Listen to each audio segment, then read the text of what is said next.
Online ক্লাসে আবারও সবাইকে স্বাগত জানিয়ে শুরু করতেছি আজকের ক্লাস। আশা করি তোমরা সবাই ভালো আছো। তো ইতিমধ্যে আমাদের 4টি অধ্যায় সম্পূর্ণ হয়েছে। আজকে আমরা ইলেকট্রিক্যাল ইঞ্জিনিয়ারিং ফান্ডামেন্টাল ক্লাসের পঞ্চম অধ্যায় থেকে শুরু করব।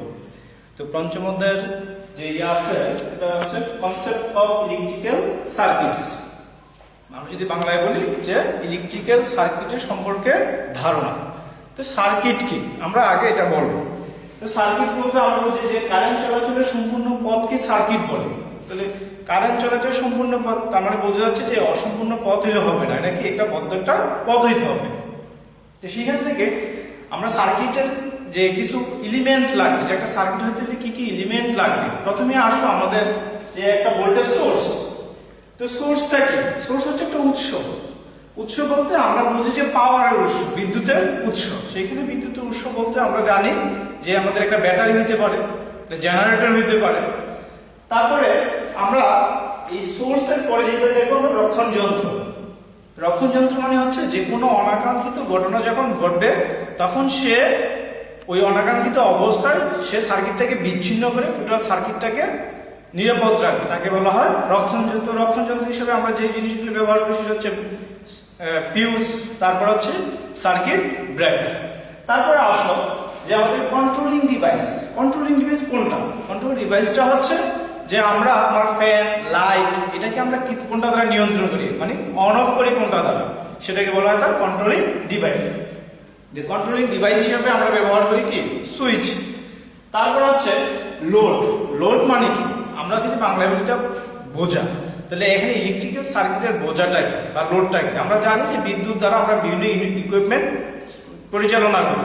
তাহলে আমার যেমন লাইট, ফ্যান, টিভি, এই সবই ফ্রিজ, এই সবই কি এক একটা লোড, কারণ এগুলো কি বিদ্যুৎ কনজিউম করে। তো এখন আমার হাতে সোর্স আছে, কন্ট্রোলিং ডিভাইস আছে, রক্ষণ যন্ত্র আছে। কিন্তু যদি আলাদা আলাদা থাকে অবশ্যই কি হবে না, কোনটার সাথে সংযোগ হবে না। সেই ক্ষেত্রে আমি যদি টোটালটাকে সবগুলোকে আবদ্ধ করতে চাই আমার কি লাগবে? কানেক্টিং ওয়্যার বা তার। এই কানেক্টিং ওয়্যার বা তারটাকে যেটাকে আমরা বিভিন্ন পরিবাহী নামে বলে থাকি। তাহলে এখানে পরিবাহী হিসেবে আমরা কি ব্যবহার করি? আমরা আর আগে পড়াশোনা করেছি এই বিষয়ে যে তামা, তারপরে অ্যালুমিনিয়াম, এই জিনিসগুলোকে আমরা পরিবাহী হিসেবে ব্যবহার করি, যেটাকে আমরা তার বলে থাকি। তাহলে আমরা এখানে দেখি একবার যদি দেখি যে এক নম্বরে বিদ্যুৎ উৎস হচ্ছে ব্যাটারি, জেনারেটর, রক্ষণ যন্ত্র কোনটা ফিউজ, সার্কিট ব্রেকার। তারপর হচ্ছে কন্ট্রোলিং ডিভাইস হিসেবে আমরা ব্যবহার করি সুইচ। তারপর load, light, fan, fridge, TV ইত্যাদি হতে পারে। পরিবাহী তামা, অ্যালুমিনিয়াম। তাহলে এখন যদি আমরা একটা জিনিস দেখি, সাপোজ মনে করি এটা হচ্ছে আমার মেইন সোর্স। তাহলে এখানে যদি আমরা ব্যাটারি পরিবর্তে এরকম অনেক সময় দেখিয়ে থাকি, এটা কিসের চিহ্ন? এটা একটা ব্যাটারির চিহ্ন। সাপোজ মনে করি এখানে 10 ভোল্ট। 10 ভোল্ট মানে হচ্ছে এখানে এটা প্লাস, এটা যদি আমরা মাইনাস ধরি তাহলে এই পয়েন্টটাকে আমরা বলবো কি 10, আর এই পয়েন্টটা মানে কি 0। তাহলে দুইটার মধ্যে পটেনশিয়াল ডিফারেন্স কত? 10 মাইনাস 0, তাহলে কত হয় 10। তখন আমরা এটাকে বলি একটা 10 ভোল্টের সোর্স। দেখো এই যে সোর্সের সাথে আড়াআড়িতে কি হচ্ছে না কানেকশন আছে, সোর্সের আড়াআড়িতে। তাহলে এখন যদি কোনো কারণে আমি পরিবাহীটাকে এখানে কেটে দিই, এখানে মনে করো কাটো, তাহলে এটাকে আমরা সার্কিট করতে পারবো না। কেন? কারণ এটা বদ্ধ পথ না, কারণ আমার এখানে বিদ্যুৎ সোর্স আছে, রক্ষণ যন্ত্রই আছে, কিন্তু আমার এদিকে কি হবে না, কারেন্ট পরিবহন হবে না। তখন আমরা এটাকে একটা সম্পূর্ণ সার্কিট বলতে পারবো না, কারণ এটা বিচ্ছিন্ন বা ওপেন সার্কিট হিসেবে বলতে পারি। তাহলে এই ধরনের যে আমরা যে লোড ব্যবহার করি বিভিন্ন ক্ষেত্রে, সেই লোড অনুযায়ী সার্কিটকে আমি কিভাবে কানেকশন করব তার উপর ডিপেন্ড করে আমরা সার্কিটকে দুই ভাগে ভাগ করতে পারি। তাহলে আমরা বলি যে সার্কিট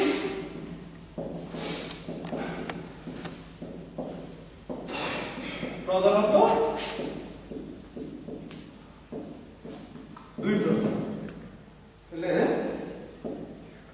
যথা এক নম্বরে আমরা বলতে পারি সিরিজ সার্কিট, তারপরে দুই নম্বর হচ্ছে আমাদের প্যারালাল সার্কিট। তাহলে এই যে সিরিজ এবং প্যারালাল সার্কিট বলবো আমি কিসের উপর নির্ভর করে বলবো? তাহলে আমরা এখানে একটা সার্কিটের প্রাণ কেন্দ্র হচ্ছে কি তার বিদ্যুতের উৎস বা যেটাকে আমরা সোর্স বলি, সেটা ব্যাটারি হইতে পারে, জেনারেটর হইতে পারে, এবং আমাদের যে বৈদ্যুতিক লাইনগুলো আছে ওখানে কি আসতেছে, ওখান থেকে কিন্তু ওই বিদ্যুতের যে পাওয়ার স্টেশন ওখান থেকে কি বিদ্যুতের সোর্স, ওই সোর্স থেকে আমাদের বিদ্যুৎটা আমরা পেয়ে যাচ্ছি। তাহলে সিরিজ সার্কিটটা যদি আমরা দেখি, সাপোজ আমার কাছে তিনটা রেজিস্টর যদি দিলাম, এটাকে R1, এটা হচ্ছে R2, এটা হচ্ছে R3। তো আমরা মনে করি একটু মার্ক করি, এইটা প্রথম প্রান্ত, এটা দ্বিতীয় প্রান্ত, এরকম তিনটা R1, R2 এবং R3। তো শুরুতে যদি আমরা এই তিনটা লোডকে যদি আমরা সিরিজ সার্কিটে তৈরি করতে চলে কি করব?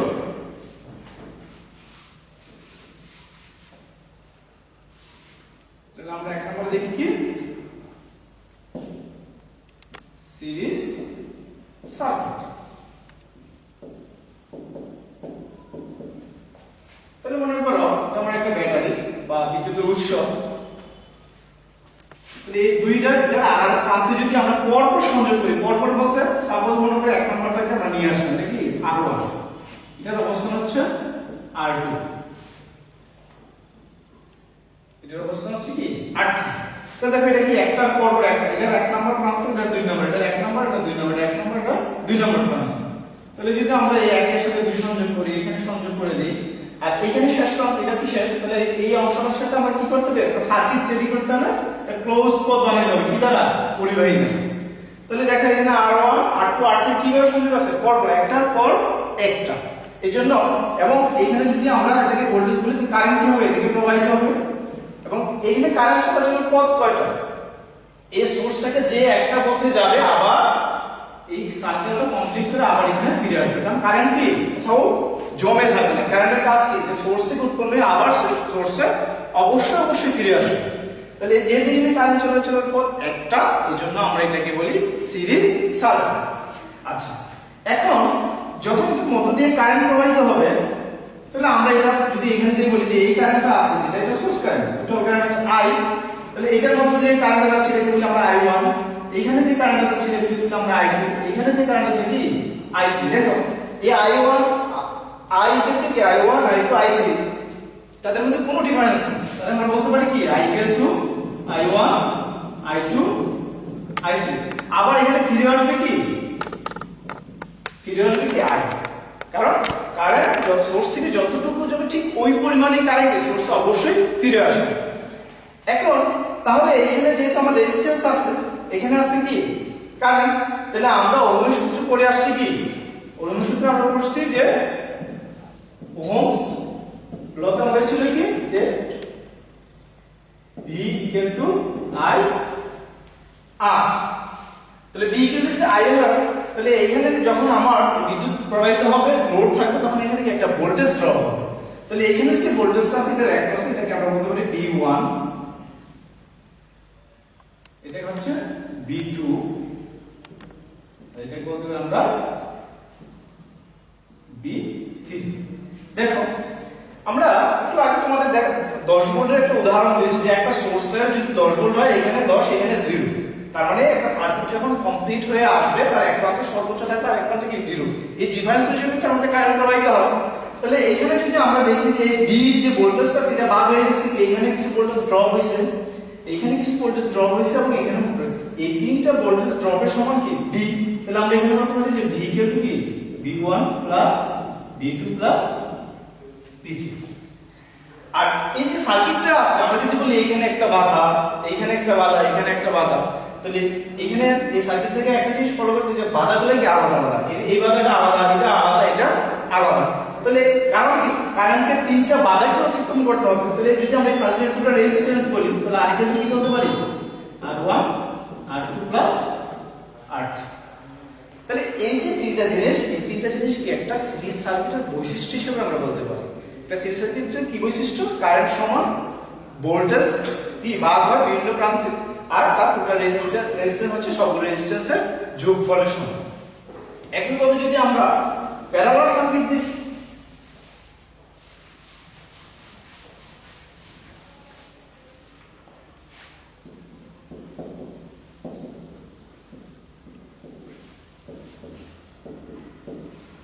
প্যারালাল সার্কিটের ক্ষেত্রে এটা আমাদের সেই সোর্স। তাহলে এখানে যদি আমরা এক নম্বরটা নিয়ে আসি দেখি R1 এটা হচ্ছে R2 এটা হচ্ছে আমাদের R3। এটা আমার এটা ছিল মনে করে এক নম্বর প্রান্ত, এটা দুই নম্বর, এটা এক নম্বর, এটা দুই নম্বর, এটা। তাহলে আমরা এই সোর্সের সাথে এগুলোকে কিভাবে যোগ করতেছি দেখো, প্রত্যেক আগে ছিল কি একটার পর একটা, আর এখন সবগুলো দ্বিতীয় প্রান্ত একসাথে, সবগুলো প্রথম প্রান্ত একসাথে। তার মানে সোর্সের সাথে প্রত্যেকটা কি প্যারালালে আছে, বা আমরা বলি সমান্তরাল আছে। যে সোর্সটা যে সমান্তরাল আছে প্রত্যেকটা কি আলাদা আছে, সেভাবে একইভাবে সমান্তরাল আছে। তাহলে আমরা যদি মনে করি R1 R3 এখানে নাম হিসেবে আমি এটাকে এখানেও লিখতে পারতাম, কারণ কি এখানে একটা সংযোগ। তাহলে তার এখানে যে এই পয়েন্টে যাওয়া হবে, এই পয়েন্টে তাই হবে। তাহলে এখানে সোর্স তোমরা ভোল্ট D এবং এখানে কারেন্ট যদি হয় মনে করো I, তাহলে এখানে আসার পরে দেখো এদিকে একটা পথ আছে, এদিকে একটা আলাদা পথ আছে। তাহলে এখানে প্রথমে যে আইটা কিছু এদিকে যাবে, তাহলে আমরা এটাকে বললাম I1। এখানে আসার পরে যে কারেন্ট আসে, এখানে কারেন্টটা কত I মাইনাস I1। তাহলে বাকি কারেন্ট এই দিকে যাবে, তাহলে আমরা ধরে নিলাম এটা হচ্ছে কি I2। তাহলে এখানে কারেন্টটা কত আমরা বলতে পারি I মাইনাস I1 তারপর I2, বাকি যেটা আছে এটা বলতে পারি আমরা I3। তাহলে এই কারেন্টে কয়টা ভাগ হচ্ছে, এই কারেন্টটা আবার কি এখান থেকে চলে আসবে I1, এখান থেকে I2, এখানে I3 এসে আবার ঠিক এই পথে কত আসবে I। কারণ আমরা বলেছিলাম যে সোর্স থেকে যতটুকু কারেন্ট বের হবে সোর্সে ততটুকু কারেন্ট ফিরে আসবে, যেই পথেই হোক না কেন। আচ্ছা, এখন একটা জিনিস এখানে দেখো, যেখানে I টা কিন্তু বাদ হয়ে গেছে, তাহলে আমরা এখানে বলতে পারি কি প্যারালাল সার্কিটের ক্ষেত্রে I = I1 plus I2 plus I3, কেন কি I এর এখানে ভিন্ন ভিন্ন পদ। আর যদি ভোল্টেজের ক্ষেত্রে বলি, তাহলে সাপোজ মনে করে এই অ্যাক্রসের ভোল্টেজ হচ্ছে আমাদের V1, এখানে V2, এখানে V3। আচ্ছা দেখো তো এখানে এই পয়েন্ট কিন্তু আসলে একই পয়েন্ট, যেহেতু এটা কানেক্টিং ওয়্যার মাত্র। এই পয়েন্ট কি একই পয়েন্ট। তাহলে আমরা বলতে পারি না এই ভোল্টেজটা এখানে অ্যাক্রস হচ্ছে, এই ভোল্টেজ আবার এটার অ্যাক্রস, তাহলে আমরা এখানে বলতে পারি কি V = V1 = V2 = V3।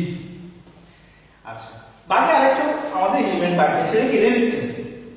দেখো আগে আমরা বলেছি যে সবগুলো বাধা যোগফলে কি টোটাল রেজিস্ট্যান্স, এখানে আমরা সেটা বলতে পারবো না। সাপোজ মনে করো কোনো কারণে যদি আমার এই রেজিস্ট্যান্সের মান কম হয়, এইগুলোর মান বেশি হয়, দেখি এদিকে বেশি কারেন্ট চলে আসবে, বাকি কম কারেন্ট এদিকে যাবে। একই যদি এখানে অন্য যে কোনো একটা মান যদি কম হয়, একটা বেশি হয়, বেশিটার পথে কারেন্ট কম যাবে এবং কমটার দিকে কারেন্ট বেশি যাবে। এই যে ভিন্নতা, এই জন্য আমরা এটাকে টোটাল রেজিস্ট্যান্স এটাকে বলি আমরা সমতুল্য রেজিস্ট্যান্স। তাহলে সমতুল্য রেজিস্ট্যান্স নির্ণয় নিয়ম হচ্ছে যে আমি যদি R ইকুইভ্যালেন্ট বা সমতুল্য বলি 1/R ইকুয়াল হচ্ছে 1/R1 plus 1/R2 plus 1/R3।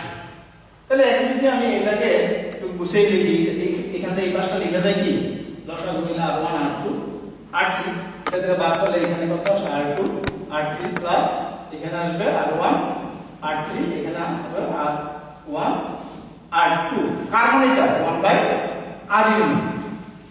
তাহলে এটা যদি আমরা একটু সাজায় উল্টাই দিই, লেখা যায় কি যে R = R1 R2 R3, এখানে লেখা যায় R1 R2 R2 R3 R1 R3। তাহলে এটা হচ্ছে এই যে তিনটা জিনিস, এই তিনটা হচ্ছে একটা প্যারালাল সার্কিটের বৈশিষ্ট্য। বৈশিষ্ট্য বলতে পারি আমরা যে প্যারালাল সার্কিটের টোটাল কারেন্ট হচ্ছে কি তার ভিন্ন শাখা কারেন্টের যোগফল, প্যারালাল সার্কিটের ভোল্টেজ হচ্ছে প্রত্যেকটা প্রান্তে ভোল্টেজ কি সমান, এবং তার সমতুল্য রেজিস্ট্যান্স হচ্ছে তিনটা সমতুল্য রেজিস্ট্যান্সের সমান। তাহলে আমরা এখানে দুইটা বলছি, একটা হচ্ছে সিরিজ সার্কিটের বৈশিষ্ট্য বলতে পারি, আরেকটা হচ্ছে প্যারালাল সার্কিটের বৈশিষ্ট্য। এখন যদি আমাদের এরকম হয় যে কোন সার্কিটের সিরিজ না আবার প্যারালাল না, সেক্ষেত্রে আমরা কি করব? সাপোজ মনে করো এটাকে আমরা বলি মিশ্র সার্কিট। সাপোজ এখানে তিনটা প্রান্ত আছে, আমি মনে করি এটাকে R1, এটা আমার সোর্সের সাথে কিভাবে সিরিজে আছে, এখানে যে এটা চলে আসলো R2, এটা চলে আসলো কি R3। দেখো তো আগে কোনটার সাথে মিল আছে কিনা, এখানে সোর্সের সাথে যদি কারেন্ট এখানে যাবে, তাহলে এই কারেন্ট এই প্রান্তের কারেন্ট কি সমানই বলতে পারি আমরা, কিন্তু এইখানে সেটা আমরা কি হবে দুইটা প্রান্ত হয়ে যাবে। সাপোজ মনে করে এটাকে বলি আমরা I2, আর এটা হচ্ছে I3। তাহলে বলতে পারি I সমান I1, কিন্তু আমরা দেখো I1 টা এর দুটো বাদ হয়ে গেছে, তাহলে একটা সার্কিটের মধ্যে দুইটা বৈশিষ্ট্য পরিলক্ষিত হচ্ছে, একটা কি সিরিজ বৈশিষ্ট্য, একটাকে প্যারালাল বৈশিষ্ট্য। এইজন্য আমরা এটাকে বলে থাকি মিশ্র সার্কিট বা মিক্স সার্কিট। তো শিক্ষার্থীরা আজকে এই পর্যন্তই। তোমরা এই সিরিজ, প্যারালাল এবং মিক্স সার্কিট সম্পর্কে যে ধারণা পেয়েছো, তোমরা নিজেরা একটু প্র্যাকটিস করবো। আমরা পরবর্তী ক্লাসে এই 3টার অঙ্ক করবো ইনশাআল্লাহ। ধন্যবাদ সবাইকে।